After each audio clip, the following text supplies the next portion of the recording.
আসসালামু আলাইকুম।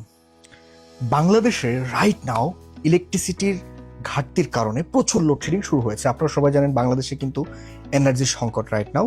এই সময় আমাকে অনেকেই বলছেন যে প্রিন্স ভাই, আমি কি প্রোডাক্ট নিয়ে কাজ করতে পারি যেটা এই সময়ে প্রচুর চাহিদা, প্রচুর মানুষ কিনতে চায়, প্রবলেম সলভ করে, এরকম একটা প্রোডাক্ট আমাকে দেন যেটা চাহিদা তুঙ্গে।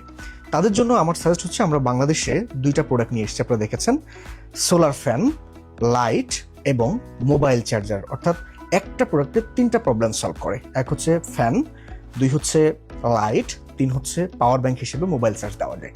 সো এই একটা প্রোডাক্ট দিয়ে তিনটা প্রবলেম সলভ হয় এবং দারুণ একটা প্রোডাক্ট। যাদের বাজেট কম তারা এই প্রোডাক্টটা নিয়ে কাজ করতে পারেন। আর একটা প্রবলেম আমরা সলভ করার চেষ্টা করছি। আগামীকালকে দেখা হবে একটা ইলেকট্রিক বাইক ফ্যাক্টরিতে। আমরা চেষ্টা করছি এই বাইকটা অ্যাজ সুন অ্যাজ পসিবল বাংলাদেশে ঢোকানোর, যাতে তেলের সংকটটা অন্তত আপনারা এই মুহূর্তে মোকাবেলা করতে পারেন। যারা বাইক নিয়ে রাইডিং দেন, যারা নিজস্ব ব্যবহারের জন্য বাইক কিনতে চান বা ব্যবসা করার জন্য বাইক কিনতে চান, আমরা আপনাদের এই প্রবলেমটা সলভ করার জন্য চায়না থেকে সরাসরি ইলেকট্রিক বাইক বাংলাদেশে নিয়ে যাচ্ছি খুব দ্রুতই। আগামীকাল দেখা হচ্ছে ইলেকট্রিক বাইক ফ্যাক্টরিতে। আপনি যদি এই প্রোডাক্ট নিয়ে কাজ করতে চান, আমাদের সাথে থাকুন, দেখা হবে আগামীকাল।